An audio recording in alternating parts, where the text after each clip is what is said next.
स्वाति बहू, वर्षा बहू, मैं कुछ नहीं जानती। अगर मेरी बच्ची इस घर को छोड़कर चली गई तो मैं अपनी जान ले लूंगी। इसीलिए तुम दोनों अभी के अभी जाकर उससे माफी मांगो। नलिनी, माँ जी, ये आप क्या कह रही है? प्लीज ऐसा मत कीजिए। हाँ माँ जी, क्योंकि आप भी जानती हैं कि सुहानी की नौटंकी अब हद से ज्यादा बढ़ने लगी है। वो सब मैं कुछ नहीं जानती, लेकिन इस समय उसे रोक लो और उससे जाकर माफी मांगो, वरना वरना मैं अभी के अभी अपनी जान ले लूंगी। स्वाति और वर्षा घबरा जाती है और अपनी सास की ये धमकी सुनकर वो दोनों सुहानी से माफी मांगने चली जाती है। हमें माफ कर दो सुहानी, हमने तुम्हारे बारे में जो कुछ भी बोला वो बहुत गलत था। तुम यहाँ पर इतने सालों बाद आई हो और ऐसे में इतना खर्चा करना कोई बुरी बात नहीं है।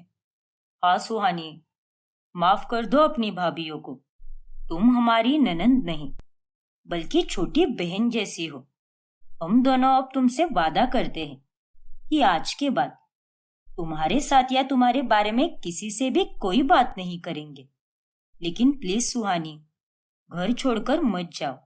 हाँ सुहानी, प्लीज रुक जाओ। ठीक है भाभी, अगर आप दोनों इतना कह रही हो तो मैं रुक जाती हूँ। स्वाति और वर्षा के झुकने पर सुहानी मान जाती है, जिसके बाद नालिनी और विजय की जान में जान आती है। फिर अगली सुबह, सुहानी बिटिया, ये ले, आज तू आरती करेगी। कब से तेरी मधुर आवाज में आरती सुनने का मन था मेरा, इसलिए आज तो तुझसे आरती गवा कर ही रहूंगी मैं। लेकिन माँ मेरा गला बहुत खराब है माँ। क्या? हे भगवान, क्या हुआ सुहानी बेटा? लेकिन सुहानी, अभी थोड़ी देर पहले तो तुम्हारा गला एकदम ठीक था, तो अब एकदम से तुम्हारे गले में खराश कैसे आ गई? पता नहीं स्वाति भाभी, आश्रम में हम सभी शांति से रहते थे, लेकिन कल पहली बार मैं इतना चिल्ला रही थी, इसीलिए मेरा गला खराब हो गया है। हे राम जी, वर्षा, सुहानी के लिए गर्मा गर्म काढ़ा बना दे।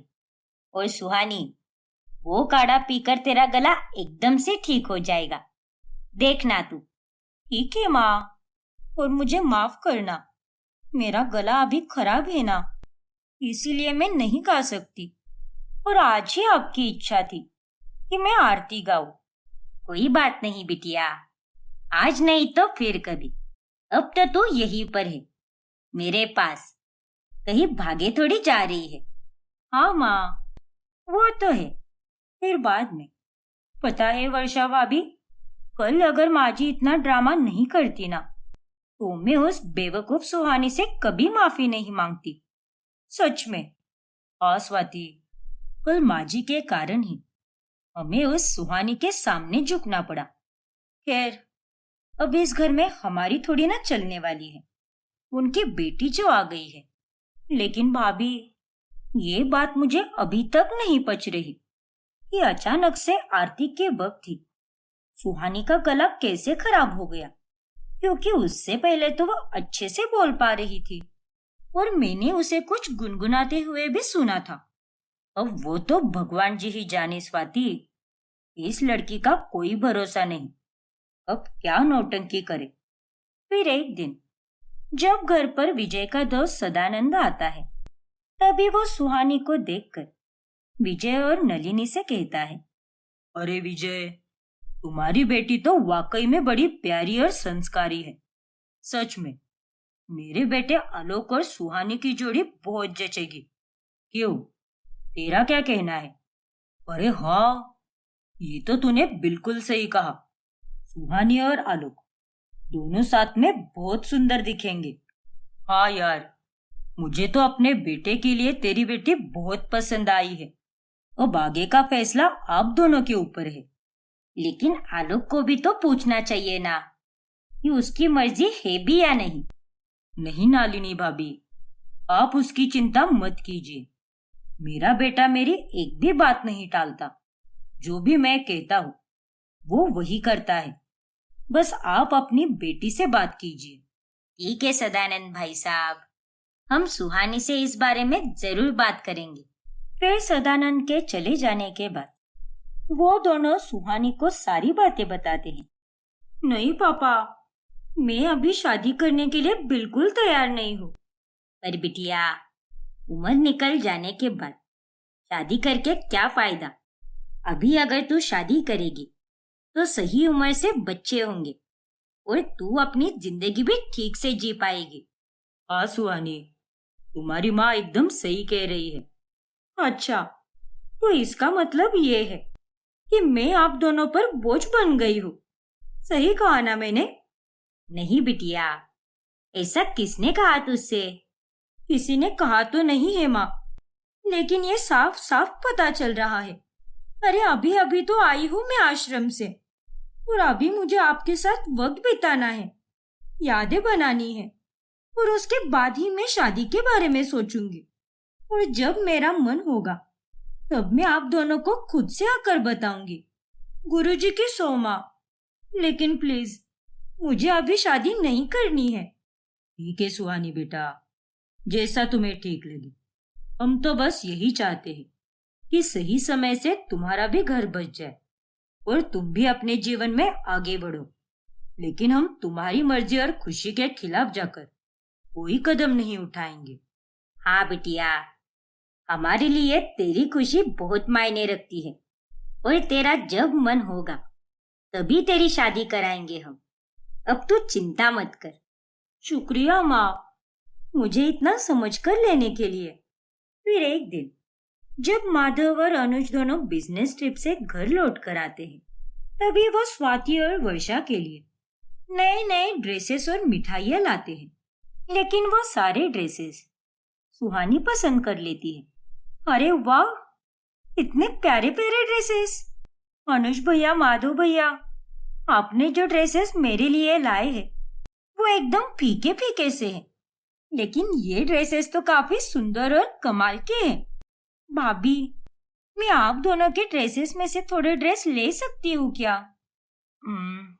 लेकिन सुहानी, और हाँ, ये मिठाई का बॉक्स भी रखूंगी मैं, और ये डार्क चॉकलेट्स भी। ठीक है सुहानी, रख लो, ये सभी रख लो। स्वाति की बातें सुनकर सुहानी बड़ी खुश हो जाती है, लेकिन वर्षा को काफी गुस्सा आ जाता है। इस घर में हमारे लिए जो भी आता है वही इसे भी चाहिए होता है। अरे इंसान है या आफत? और तुझे क्या हो गया स्वाति? तूने उसे सारे ड्रेसेस क्यों लेकर जाने दिए? हाँ तो मैं और क्या करती भाभी, वापस से ये कोई ना कोई नौटंकी शुरू कर देती। अरे इसने तो मेरा कमरा तक नहीं छोड़ा, तो इन ड्रेसेस से क्या ही फर्क पड़ने वाला है? अगर इसके भाइयों को या फिर माँ पापा को कुछ बोलने जाओ तो वो लोग तो हम पर ही गुस्सा उतारेंगे। इस सुहानी ने तो हमारा जीना दुश्वार करके रखा है। ऐसे ही एक दिन जब वर्षा सुहानी के कमरे की सफाई कर रही होती है, तभी उसे एक बिल मिलता है, जिसे देखकर वो एकदम हक्का बक्का रह जाती है। ये बिल तो रेस्टोरेंट गोल्डन हाइट्स का है, जो हमारे घर के बिल्कुल नजदीक है। उस रात सुहानी ने इसी रेस्टोरेंट से खाना मंगवाया था। लेकिन ये क्या, बटर चिकन? सुहानी तो शुद्ध शाकाहारी है, और आश्रम में रहने के बावजूद भी ये नॉनवेज खाना कैसे खा सकती है? आखिर उसने उस रात बटर चिकन क्यों मंगवाया होगा? यही सवाल अब वर्षा के दिमाग में घूमने लगता है, और अब वो ये सारी बातें स्वाति को बताती है और उसे वो बिल भी दिखाती है। क्या सुहानी ने नॉनवेज खाना खाया? लेकिन उसने उसे ऑर्डर क्यों किया होगा? मुझे भी वही समझ नहीं आ रहा स्वाति कि वो नॉनवेज खाना खा भी कैसे सकती है। चलिए वर्षा भाभी, हम ये बिल जाकर सीधे माँ जी और पापा जी को दिखाते हैं और उन्हें सारी बातें बताते हैं कि उनकी बेटी अब नॉनवेज भी खाना खा रही है। नहीं स्वाति, ऐसा भूल कर भी मत करना, क्योंकि अगर हम अभी उनके पास चले गए तो वो दोनों कुछ समझने की बजाय उल्टा हम दोनों पर ही भड़क जाएंगे। तो फिर हम क्या कर सकते हैं भाभी? देख स्वाति, मुझे तो इस सुहानी में बहुत गड़बड़ लग रही है। और हमें इस बात की तह तक जाकर सबूत जुटाने होंगे और उसके बाद ही हम दोनों माँ जी और पापा जी के पास जाएंगे। हाँ भाभी, आपने बिल्कुल सही कहा। फिर स्वाति और वर्षा दोनों सुहानी पर 24 घंटे कड़ी नजर रखते हैं। और ऐसे ही एक दोपहर वो दोनों सुहानी के कमरे के बाहर खड़े रहकर उसे किसी के साथ फोन पर बात करते हुए सुन लेते हैं। क्या? अरे मुझे कोई फर्क नहीं पड़ता। तुमसे मैंने जितना कहा है उतना ही करो, वरना मैं तुम्हें नहीं छोड़ूंगी, समझे कि नहीं? ओ तेरी वर्षा भाभी, ये मोहतरमा किसे धमकी दे रही है? इतने कम समय में इसने दुश्मन भी बना लिए। बाबा रे बाबा, ये लड़की तो बहुत फास्ट निकली। सुहानी के मुंह से ये बातें सुनकर वर्षा और स्वाति को उस पर और शक होने लगता है।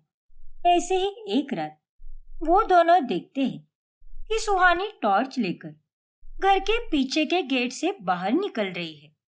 अरे भाभी, ये चुड़ैल इतनी रात को कहाँ जा रही है? जहां भी जा रही हो स्वाति, लेकिन कुछ ना कुछ तो है जो ये सुहानी हमसे छुपा रही है। चल, आज तो हमें इसका पीछा करना ही होगा और सच का पता लगाना ही होगा। हाँ भाभी, चलो। फिर स्वाति और वर्षा सुहानी के पीछे पीछे चली जाती है, जिसके बाद वो देखते हैं कि सुहानी एक सुनसान जगह पर एक आदमी से मिल रही है और वो आदमी और कोई नहीं बल्कि वो ब्राह्मण ही होता है जिसने सुहानी को घर पर लाकर छोड़ा था। अरे, ये तो वही ब्राह्मण है, लेकिन ये अब मामूली कपड़ों में। ये तो दिखने में कोई गुंडा मवाली लग रहा है। ये सब आखिर क्या चल रहा है? मैडम, आप बिल्कुल चिंता मत कीजिए, असली सुहानी हमारी कैद में ही है। बहुत खूब, क्योंकि बहुत मुश्किल से हमने ये सब किया है। मुझे अमीर बनना था, इसीलिए मैंने उस असली सुहानी को अगवा करके उसकी जगह ले ली। थोड़ी सी भी ऊंच नीच होनी नहीं चाहिए और वो असली सुहानी हमारे चंगुल से भागने नहीं चाहिए, क्योंकि अगर वो भाग गई तो सबको सच बता देगी और हमारा भांडा फूट जाएगा। हाँ मैडम, लेकिन आप ये बताइए कि वहां सुहानी के घर पर किसी को आप पर शक तो नहीं हुआ ना कि आप असली सुहानी नहीं बल्कि एक बेरुपया हो? नहीं गुलशन, सबकी आंखों पर तो सुहानी के प्यार की पट्टी बंधी हुई है। हाँ, वो दो नालायक भाभियां हैं, लेकिन उन्हें भी अब मैंने अपनी रोने धोने वाली चाल से काबू में रखा है। किसी को ये बात कभी पता नहीं चलेगी कि मैं एक बहरूपिया हूँ। अभी तो बस ये शुरुआत है। बस तुम देखते जाओ कि मैं कैसे अमीर बनती हूँ। नकली सुहानी के मुंह से सारा सच सुनने के बाद वर्षा और स्वाति के पैरों तले जमीन ही खिसक जाती है। इसका मतलब ये नकली सुहानी है और हमारी असली सुहानी इसके कब्जे में है। हाँ स्वाति, इसीलिए उसने नॉनवेज खाना मंगवाया था और इसे कोई तमीज भी नहीं है, कोई संस्कार नहीं है। और उसने उस दिन भी नाटक इसीलिए किया कि इसका गला खराब हो गया है, क्योंकि इसे तो कोई आरती आती ही नहीं होगी। हाँ भाभी, लेकिन अब हम क्या करेंगे? हमारी असली सुहानी तो इनके कैद में है, बेचारी। मैडम, आप मुझे पैसे देने वाली थी ना, इसीलिए तो यहाँ पर बुलाया है आपको। हाँ हाँ, दे रही हूँ। ये लो, मैं तुम्हें हर 15 दिन में पैसे देती रहूंगी, लेकिन तुम और तुम्हारे आदमी उस सुहानी को कहीं जाने मत देना। और अगर वो मर जाती है तो मरने दो, लेकिन बस उसे भागने मत देना। ठीक है मैडम, जैसा आप कहो। फिर सुहानी चली जाती है और वो आदमी यानी गुलशन भी आगे चला जाता है। भाभी, जल्दी से उस गुलशन का पीछा करो, वो जरूर असली सुहानी के पास ही जा रहा होगा। ठीक है स्वाति। फिर स्वाति और वर्षा दोनों गुलशन का पीछा करने की बहुत कोशिश करते हैं, लेकिन वो बहुत आगे निकल जाता है और अंधेरे की वजह से वो दोनों उसे देख ही नहीं पाते। अरे यार, चला गया वो। अब हम क्या करेंगे भाभी? कैसे वापस लाएंगे हमारी असली सुहानी को? अब हमें पता चल गया है ना कि हमें उस बहरूपिया यानी नकली सुहानी का पर्दाफाश करना है।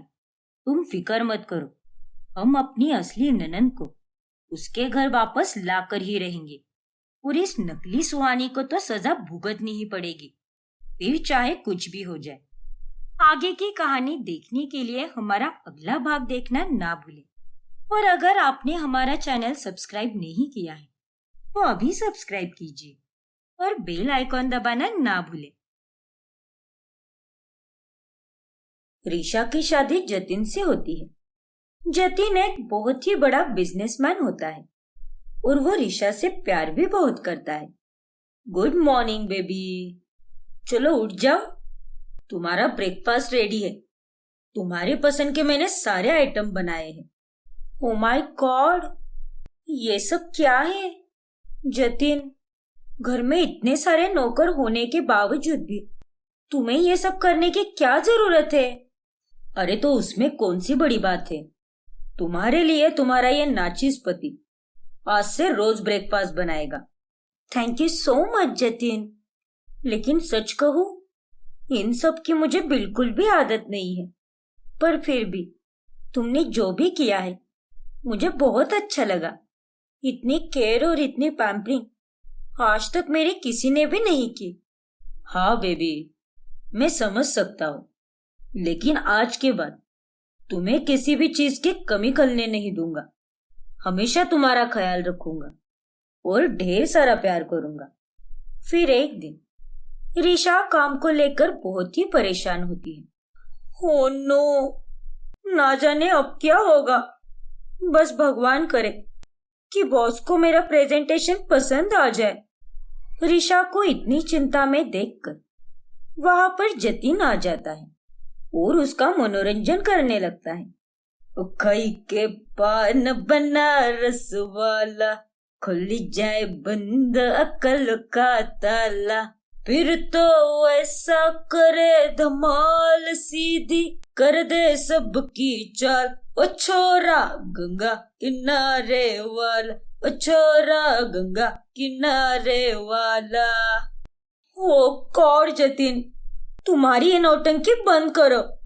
लेकिन ईशा बेबी, मैं तो बस तुम्हारा मूड ठीक करने के लिए ये सब कर रहा था, ताकि तुम मेरा ये अजीबोगरीब डांस देखकर थोड़ा सा हंस लो और अपने टेंशन को भूल जाओ। अरे तुम्हारी ये नौटंकी देखकर मुझे और भी ज्यादा इरिटेशन हो रही है। अब जाओ यहाँ से, मेरा मूड और खराब मत करो, हम बाद में बात करते हैं। रीशा की बातें सुनकर जतिन को बहुत बुरा लगता है, लेकिन वो कुछ भी नहीं बोलता और वहां से चला जाता है। फिर एक दिन, रीशा बेबी चलो ना, नए साल पर कहीं घूमने चलते हैं। स्विट्जरलैंड चले या फिर तुम्हारा फेवरेट स्कॉटलैंड। वहां ग्लासगो में मेरा एक दोस्त भी रहता है, वहां विंटर्स में जाने का मजा ही कुछ और है। तुम क्या कहती हो? ओफो जतिन, मैं यहाँ पर काम में बिजी हूँ और तुम हो कि तुम्हें नए साल पर घूमने जाने की पड़ी है। अरे रीशा बेबी, मैंने तो तुम्हें पहले भी कहा है ना कि ये जॉब छोड़कर तुम मेरी कंपनी ज्वाइन करो। क्यों इतना जिग कर रही हो? शट ऑफ जतिन, तुम एक बिजनेसमैन हो, तुम्हारे हाथ के नीचे कई सारे लोग काम करते हैं, लेकिन मैं एक कंपनी में काम करने वाली एम्प्लॉय हूँ। मुझे आगे जाकर मेरे बॉस को जवाब भी देना पड़ता है। और रही बात तुम्हारी कंपनी ज्वाइन करने की, तो मुझे तुम्हारी कंपनी बिल्कुल भी ज्वाइन नहीं करनी। ये जॉब मैंने अपने दम पे हासिल की है, लेकिन तुम्हारी कंपनी में आऊंगी तो ऐसा नहीं होगा, समझे तुम? अरे लेकिन रीशा, मेरी पूरी बात तो सुनो। नहीं, मैं नहीं आऊंगी तुम्हारे साथ कहीं पर। मैं अकेली मनाऊंगी नया साल, लेकिन तुम्हारे साथ मुझे कहीं पर भी नहीं जाना। जब देखो तब कुत्ते की जैसे मेरे आगे पीछे घूमते रहते हो। अरे जरा तो मैच्योर आदमी की तरह बिहेव करो। तुम तो बिल्कुल एक छोटे बच्चे की जैसे हो, सब कुछ बताना पड़ता है तुम्हें, और ऊपर से हर बात के लिए जिद करते हो। रीशा जतिन पर बहुत गुस्सा हो जाती है और वो बालकनी में चली जाती है। वही जतिन भी अपने कमरे से बाहर चला जाता है ओ वाह, टूटता तारा, ये तो कमाल ही हो गया। जल्दी से विश मांग लेती हूँ। हे भगवान जी, प्लीज प्लीज प्लीज, मेरी एक ही रिक्वेस्ट है, मेरे इस बचकाने पति को थोड़ा मैच्योर बना दो, इसमें थोड़ी समझ डाल दो और इसे नए साल में एकदम ब्रांड न्यू बना दो, एकदम जतिन 2.0। ये विश मांगकर ऋषा सोने जाती है, लेकिन जब वो 1 जनवरी की सुबह उठती है तभी वो देखती है कि उसकी मेड उसके लिए नाश्ता लाई है।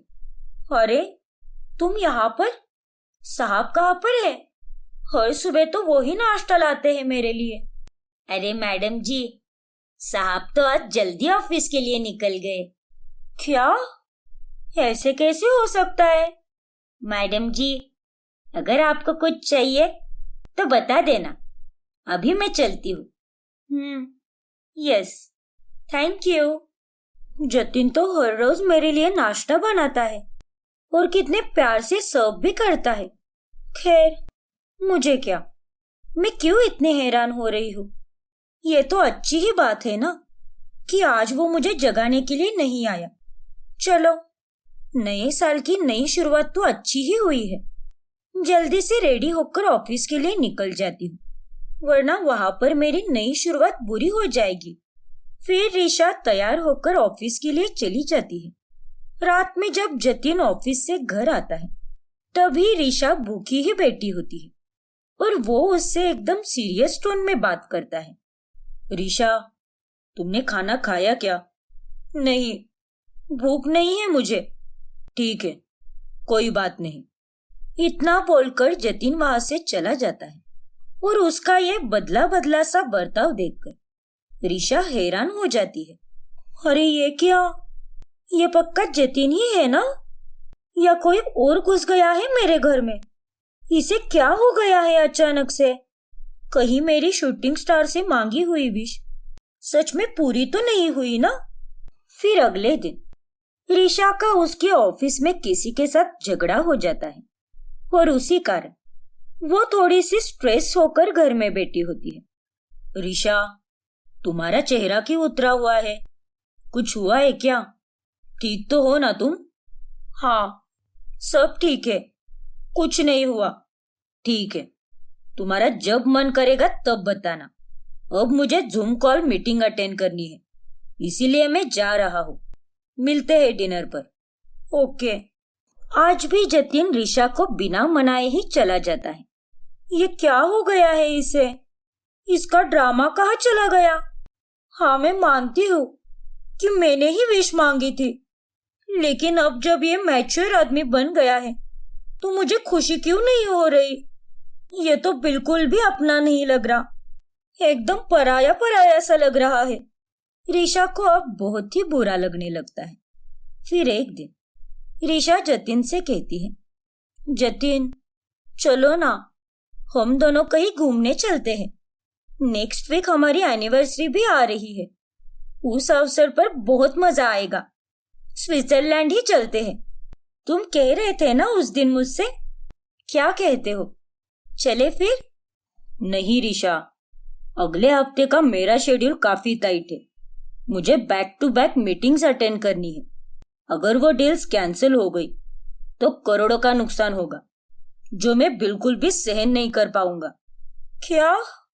अब ऋषा का सब्र का बांध टूट जाता है और वो उसे गुस्सा होकर कहती है, इनफ जतिन, ये सब क्या नाटक लगा रखा है तुमने? क्यों इतने बदल चुके हो तुम? क्यों मुझे नजरअंदाज कर रहे हो? और क्यों मुझे पहले जैसे प्यार और केयर नहीं करते? ऋषा, ये सब तुम क्या बोल रही हो? तुम्हें क्या हो गया है? ऋषा मत कहो मुझे, मैं तुम्हारी ऋषा बेबी हूं ना। पहले तो तुम कुत्तों की तरह आगे पीछे घूमते थे, लेकिन अब क्या हो गया है तुम्हें? मुझे कुछ नहीं हुआ, लेकिन यही सब तो चाहिए था ना तुम्हें। तुम्हें तो मेरी ये बचकानी हरकतें बिल्कुल भी पसंद नहीं थी। कितनी चिढ़ती थी तुम मुझ पर, तो अब क्या हो गया? तुम क्या चाहते हो जतिन? क्यों पूरी तरह चेंज हो गए यार? अरे तुम क्या चाहती हो? ऐसी कैसी बातें कर रही हो तुम? जब मैं वैसा था तब भी तुम्हें प्रॉब्लम थी, और अब मैं तुम्हें जैसे चाहिए वैसा बन गया हूँ, तब भी तुम्हें प्रॉब्लम है। अब मुझे तुम ही बताओ कि तुम आखिर क्या चाहती हो। तुम्हें जैसे चाहिए था मैंने वैसे ही अपने आप को बदला है, अब और क्या उम्मीद रख रही हो मुझसे? नहीं यार, ऐसा मत करो जतिन। तुम पहले जैसे भी थे वैसे ही अच्छे थे। मुझे तुम्हारे साथ वैसे बर्ताव नहीं करना चाहिए था। मुझे कभी किसी का उतना प्यार नहीं मिला जितने तुमने दिया है, और उस प्यार को मैं एक साथ हैंडल ही नहीं कर पाई। प्लीज मुझे माफ कर दो। लेकिन ऋषा, मेरी बात अभी नहीं। मैं अब बहरी हो चुकी हूँ। मैं तुम्हारी कोई बात नहीं सुनूंगी। प्लीज मुझे माफ कर दो। ऐसे रूठ कर मत बैठो जतिन।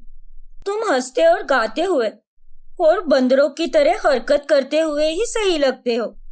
अब मुझे एहसास हो गया है कि तुम्हारे होने से मेरी जिंदगी में कितना उजाला आता है, लेकिन तुम्हारी इस चुप्पी से मेरी जिंदगी में हर तरफ अंधेरा छा गया है। नहीं ऋषा, अब मैं जैसा हूँ तुम्हें वैसे ही एक्सेप्ट करना होगा। नहीं जतिन, अब मैं समझ चुकी हूँ कि तुम इमैच्योर नहीं थे। तुम्हारा प्यार जताने का तरीका वैसे था, और प्यार मैच्योर इमैच्योर थोड़ी होता है, वो तो सीधे दिल से किया जाता है। हाँ ऋषा, मैं एक बिजनेसमैन हूँ। मुझे अच्छी तरह से पता है कि मुझे अपनी प्रोफेशनल और प्राइवेट लाइफ कैसे हैंडल करनी है। मैं तुम्हारे साथ पूरी तरह कंफर्टेबल हूँ, इसीलिए मैं तुम्हारे साथ उस तरह से पेश आता था। हाँ जतिन, तुम जब से बदले हो तब मुझे सही मायनों में तुम्हारी असली कीमत समझ आ गई है। लेकिन प्लीज मुझे मेरा पहले वाला पति लौटा दो। मुझे ये नया वाला पति नहीं चाहिए। ये वाला पति मुझे बिल्कुल भी नहीं पसंद। जो ऋषा हमेशा से ही इतनी मैच्योर थी, आज उसकी आंखों में अपने पति के लिए आंसू आ चुके थे। फिर जतीन उसके आंसू पोंछकर उसे अपने सीने से लगाता है और वो उसे माफ कर देता है। ओए मेरी जान, बस कर पगली, अब और कितना रोएगी? चलो पैकिंग शुरू कर दो। हम अपनी एनिवर्सरी मनाने स्विट्जरलैंड जा रहे हैं। क्या? सच में? Thank you so much Jatin, and I love you. I love you too baby.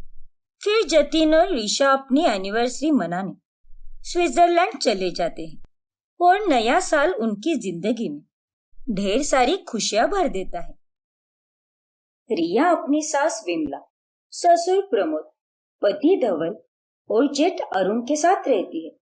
रिया की जेठानी बहुत सालों पहले ही इस दुनिया से जा चुकी होती है। रिया बहू, अरे ओ रिया बहू, अरे टपक गई क्या? चाय कहाँ है हम दोनों की? माफ कीजिए माँ जी, ये लीजिए आपकी चाय, और पापा जी ये आपकी कम चीनी वाली चाय। रख दो यहाँ पर, मैं अभी अखबार में पहले सुलझा रहा हूँ। हाय हाय हाय हाय, इतनी बकवास चाय मैंने अपनी पूरी जिंदगी में कभी नहीं पी। इससे अच्छा तो मुझे जहर ही दे देती। माँ जी, मैं रोज तो आपको अच्छी चाय बनाकर देती हूँ ना, तो एक दिन चाय थोड़ी फीकी बन गई तो उसमें क्या हुआ? अगर मैं घर के कामों में इतना वक्त गंवाने लग गई तो मेरी जॉब छूट जाएगी। चलिए मैं ऑफिस जा रही हूँ। इतना कहकर रिया अपने ऑफिस के लिए निकल जाती है। नालायक कहीं की। धवल ने तो इस मॉडर्न चुड़ैल से शादी कर ली, लेकिन मैं अपने अरुण की दूसरी शादी एक सीधी सादी और गौ लड़की से करूंगी। लेकिन ऐसा क्यों विमला? क्योंकि आजकल की ये लड़कियां हद से ज्यादा होशियार और समझदार हो चुकी है। रिया बहू तो सिर्फ अपने काम में ही पड़ी होती है, घर गृहस्थी में जरा भी ध्यान नहीं दे सकती। हाँ वो है समझदार और बाकी कामों में भी सही है, लेकिन एक बहू होकर काम पर जाए ये मुझे कुछ सही नहीं लगता। विमला अब अपने बड़े बेटे की दूसरी शादी के लिए गांव की लड़की ढूंढने लगती है, और उसे नीलिमा नाम की एक लड़की मिलती है। नीलिमा स्वभाव से काफी सीधी और नेक होती है और उनको भी वो बहुत पसंद आती है। और फिर उनकी शादी हो जाती है। ये लीजिए सासू माँ, ये आपके गोभी के पराठे। और देवर जी, आपकी ये गिरीन टी। देवरानी जी, आपके लिए भी बनाई है मैंने, बैठकर पीजिए ना। हाँ हाँ। अरे वाह नीलिमा बहू, तुम्हारे हाथों में तो साक्षात माँ अन्नपूर्णा का आशीर्वाद है। बहुत ही अच्छा खाना बनाया है तुमने, वाकई में। धन्यवाद पापा जी, धन्यवाद माँ जी। नीलिमा एक घरेलू लड़की होती है और घर के सारे कामों को अच्छी तरह से करके वो धीरे धीरे घर वालों के दिलों में जगह बनाने लगती है, जिसे देखकर रिया को काफी जलन होती है। अरे, ये कल की आई मेरी अनपढ़ और जाहिल जेठानी दिन ब दिन सबकी चहेती बनती जा रही है। नहीं, मुझे इसे सबकी नजरों में गिराना होगा, इसे बेवकूफ साबित करना होगा। लगता है कि वो मेरे पीछे ही है। आइडिया। ओफो, ये कागज तो किसी भी काम के नहीं। इन्हें तो मैं टिफिन के लिए रोटी पैक करने के लिए इस्तेमाल करूंगी। रिया की सारी बातें पीछे खड़ी हुई नीलिमा सुन लेती है और बाद में जब नीलिमा सबके लिए कचौरियां बनाती है तभी वो सबको उसी पेपर में पैक करके देती है। अब आएगा असली मजा, क्योंकि ये पेपर तो ससुर जी के काम के पेपर्स है। इस गवार को तो ये लगा कि ये पेपर तो सच में बेकार है। बेवकूफ कही की। फिर जब प्रमोद अपना टिफिन बॉक्स खोलता है तब कचौरियों को उन पेपर्स में पैक देखकर उसे बहुत गुस्सा आता है। और शाम को घर आने पर, अरे गवारपन की भी हद होती है। तुमने तो मेरे सारे जरूरी कागजातों में कचौरियां बांध कर दे दी थी। अब मैं क्या करूंगा? अब ये कागज फिर से कौन देगा मुझे ठीक करके? बहू, तेरी वजह से तेरे ससुर जी को नुकसान झेलना पड़ा। अरे मुझे तो एक गौ बहू चाहिए थी, गवार नहीं।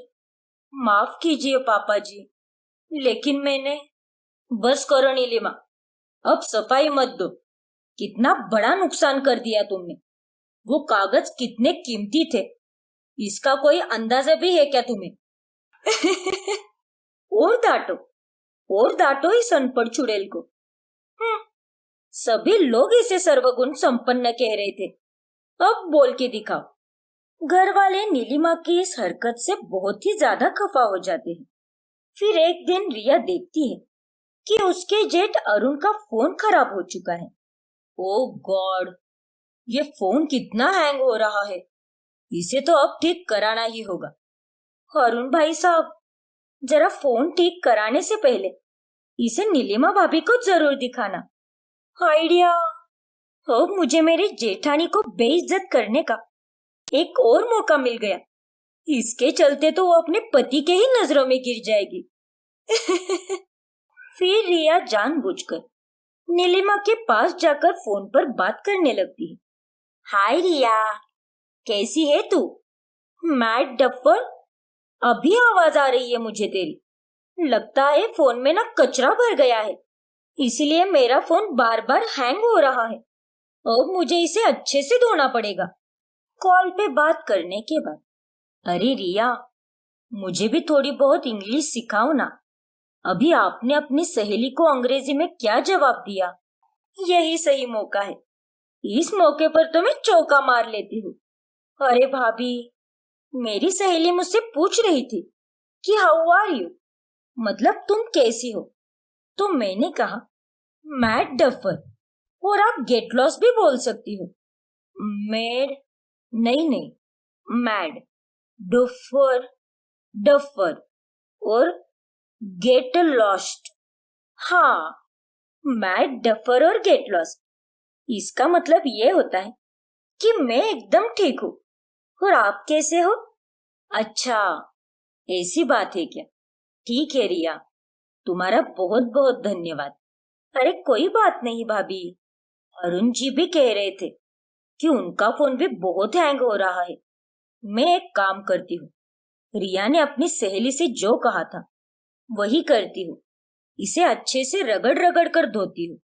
फिर नीलिमा उस फोन को धो देती है और वो फोन धुलने के बाद पूरी तरह खराब हो जाता है। ये सब देखकर अरुण का खून खोल उठता है। अरे अनपढ़ गवार, तुम्हें जरा सी भी अक्ल नहीं है। अरे ये एक मोबाइल फोन है, इसे धोने के बारे में तुम सोच भी कैसे सकती हो? ओह गॉड भाई, आपका ये फोन तो काफी महंगा भी था। मुझे माफ कर दीजिए अरुण जी। वो मुझे लगा कि रिया। अरे क्या भाभी आप भी, माना कि आप गांव की हो, लेकिन आपको इतनी तो समझ होनी चाहिए थी ना कि एक फोन को धोया नहीं जा सकता, क्योंकि वो एक इलेक्ट्रॉनिक डिवाइस है। अब जो गलती तूने की है उसकी सजा भी भुगतेगी तू। अगले एक हफ्ते तक तुझे सिर्फ एक ही वक्त का खाना मिलेगा, समझी तू? ठीक है सासू माँ। ये सब देखकर रिया बहुत खुश होती है। फिर एक दिन सास की सहेलियां घर पर आती है। अरे ओ नीलिमा बहू, जाओ जाकर सबके लिए कोकम शरबत लेकर आ। उसकी बोतल फ्रिज में ही पड़ी हुई है। ठीक है माँ जी, अभी लाती हूँ। तभी रिया बोतल की अदला बदली कर देती है और कोकम शरबत की बोतल में वो वाइन डाल देती है।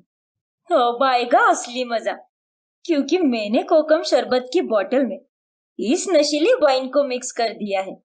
अब ये मेरी प्यारी दुलारी जाहिल जेठानी उस वाइन को ही कोकम शरबत समझेगी और उन्हें माँ जी की सहेलियों को देगी और वो पीकर वो टल्ली हो जाएगी। फिर नीलिमा सबको वो शरबत देती है। अरे विमला बहन, तुम्हारे घर का कोकम शरबत तो बड़ा ही अजीब है, लेकिन जैसा भी है रमा बहन, है बड़ा ही मजेदार। क्यों विमला बहन? एकदम सही कहा चारू बहन। अब सास और उसकी सहेली नशे में टल्ली होकर नाचने गाने लगती है। बादल बरसा बिजोली, सावन का पानी, चीसो चीसो मौसम था, दात जवानी। अरे ये सब आप लोग क्या कर रही हो? अरे नीलिमा बहू, तू भी आ और नाच हमारे साथ। इस पूरे तमाशे के कारण सास और उसकी सहेलियों की इज्जत न सिर्फ घर में लेकिन गली मोहल्ले में भी खराब हो जाती है। फिर अगले दिन, नीलिमा बहू, कल जो कुछ भी हुआ उसकी दोषी सिर्फ और सिर्फ तुम हो। ना तुम हमें वो शरबत की जगह पर वाइन पिलाती और ना हम नशे में टल्ली होकर नाचते गाते और ना ही हमारा इतना तमाशा बनता। नीलिमा बहू, कोकम शरबत और वाइन में फर्क नहीं समझ पाई तुम। कितनी जाहिल और अनपढ़ हो तुम। मैं हाथ जोड़कर माफी मांगती हूँ आपसे, प्लीज मुझे माफ कर दीजिए। बस यही तो आता है तुम्हें नीलिमा, गलतियां करती जाओ और बाद में बेशर्म की तरह माफी मांगो। सभी नीलिमा की जाहिल हरकतों से परेशान हो चुके थे। फिर एक दिन घर में पंडित जी को खाने पर बुलाया होता है और तभी दोनों बहुएं रसोई में सारे खाने की तैयारी करने लगती है। रिया, तुम रहने दो इसे, मैं पुड़िया तल देती हूँ, तब तक तुम जाकर पनीर मसाला बनाओ। ठीक है भाभी। लेकिन जब रिया फ्रिज खोलती है तब वहां पर 2 बर्तन होते हैं और एक में चिकन को मैरिनेट किया होता है और दूसरे में पनीर को। ओ गॉड, अब इसमें से पनीर कौन सा है? शायद यही होगा। फिर रिया पनीर समझकर चिकन उठा लेती है और उसका चिकन मसाला बना देती है। लेकिन जब पंडित जी चिकन को देखते हैं तब वो बहुत गुस्सा हो जाते हैं। राम राम राम राम। अरे विमला जी, आपकी बहू ने तो बहुत ही बड़ा अनर्थ कर दिया। एक ब्राह्मण के खाने में कोई मांसाहारी पदार्थ कैसे रख सकता है? लाज लज्जा है कि नहीं आपकी बहुओं को? माफ कीजिए पंडित जी, उनसे गलती हो गई। हम अब यहाँ एक क्षण भी नहीं रुकेंगे। जय राम जी की। लेकिन पंडित जी, रुक जाइए पंडित जी। ओ तेरी, लगता है ये मेरी ही करामती है। मैंने गलती से चिकन को पनीर समझ लिया। अरे ये क्या, ये सब्जी तो रिया ने बनाई थी। हे भगवान, अब क्या होगा? पंडित जी के रुककर जाने की वजह से विमला और प्रमोद बहुत गुस्सा हो जाते हैं। किसने किया है ये अनर्थ? बहू, किसने बनाया चिकन? वो मैंने बनाया चिकन सासू माँ, माफ कर दीजिए मुझे। जल्दी जल्दी में मैं चिकन को पनीर समझ बैठी। और ये भूल हो गई। अरे बेशरम कलमुही, जाहिल अनपढ़ गवार, ऐसे कितनी गलतियां करेगी तू। बस, बहुत हुआ नीलिमा। अब तुम्हें हम आखिरी चेतावनी दे रहे हैं। आइंदा से अगर तुम्हारे कारण हमें एक भी नुकसान झेलना पड़ा तो मुझसे बुरा कोई नहीं होगा, और ये बात तुम अच्छे से याद रखना। रिया ये जानकर हैरान थी कि नीलिमा ने उसकी गलती का इल्जाम अपने सर पर ले लिया। नीलिमा भाभी, आपने ऐसा क्यों किया? रिया, मुझे तो गलतियों पर सुनने की आदत हो गई है, और आप तो इतनी पढ़ी लिखी और समझदार हो, आपकी इज्जत पर कोई आँच ना आए, इसीलिए मैंने ये सब किया और सारा इल्जाम अपने ऊपर ले लिया। क्या? आप कितनी अच्छी हो भाभी, और एक मैं हूँ जो आपको सबकी नजरों में गलत और पागल साबित करने पर तुली थी, और आपने आज मेरी इज्जत बचाई। आप तो बस पढ़ाई में कमजोर हो, लेकिन रिश्तों के मामलों में कितनी समझदार हो। मतलब, मैं कुछ समझी नहीं रिया। फिर रिया नीलिमा को सबके सामने लेकर जाती है और सबको सच्चाई बताती है कि कैसे हर बार उसने किसी ना किसी तरह नीलिमा को गलत सीख दी, और कैसे नीलिमा की गलतियों के पीछे उसका ही हाथ है। ये सब जानकर सब हैरान रह जाते हैं। मुझे माफ कर दो भाभी, और आप सब भी। मैंने भाभी के साथ बहुत गलत किया है। अरे मैं तो पढ़ी लिखी हूँ, लेकिन नीलिमा भाभी, ये तो अनपढ़ होकर भी मुझसे ज्यादा समझदार है। बस रिया, अब जो हुआ सो हुआ। तुम्हें तुम्हारी गलती का एहसास हुआ है ना, इससे बड़ी बात और क्या हो सकती है। रिया बहू, तुमने इस बेचारी के साथ बहुत गलत किया, लेकिन जब इसने तुम्हें खुशी खुशी माफ कर ही दिया है तो हमें भी कोई ऐतराज नहीं। लेकिन खबरदार जो मेरी बड़ी बहू को फिर से परेशान किया तो। फिर दोनों देवरानी और जेठानी अंत में एक दूसरे के गले लगती है और सब कुछ ठीक हो जाता है।